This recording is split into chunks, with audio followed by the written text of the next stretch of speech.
யார்கிட்டயாவது வாசிக்கப்பட்டோம். நமக்கு எழுத படிக்க தெரியாதுல்ல, அவருக்கு தெரியும், அவர் எழுதியிருக்காரு.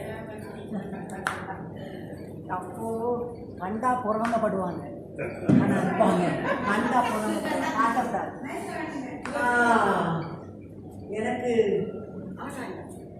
எந்த கடிதத்தை கொஞ்சம் வாசித்து தெரியா, எங்கள் வீட்டுக்காரர் அனுப்பியிருக்காரு. எனக்கு தெரியாதுமா. சொல்லமா, இதை கொஞ்சம் பாரு. கஷ்டப்பட்டு கடிதசியா, எனக்கு எழுத படிக்க தெரியாது. ஐயோ, நானும் பள்ளிக்கூடத்துக்கு போறேன். எங்க அப்பா சொன்னாரு, அடுத்த வீட்டுக்கு முத்தம் தூக்க போறோம், உனக்கு அதுக்கு படிப்பு, பள்ளிக்கூடத்துக்கு போறேன்னு சொல்லிட்டு தெரியாதுமா. நமக்கு தெரியாது, மற்றவங்களுக்கு தெரியாது. என்ன செய்ய, எப்படி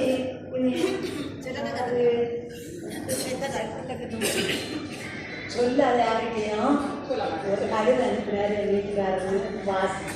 ஓ, உங்ககிட்ட மட்டும் வாசி காணிக்கணுமா? ஒருத்தர் சொல்ல மாட்டேன். ரொம்ப மகிழ்ச்சியா இருக்குது. என்ன நீ சீக்கிரம் வாசி.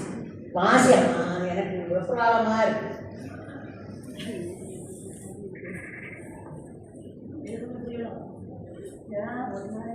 செவப்பான ரோசா பூவ செடியில் பறிச்சு மடியில வச்சேன். படிச்சவங்க வந்த போது செய்தி கேட்டு நான் துடிச்சேன்.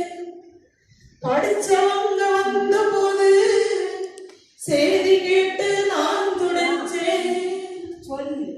படிச்சவங்க வந்த போது செய்தி கேட்டு நான் துடிச்சேன்.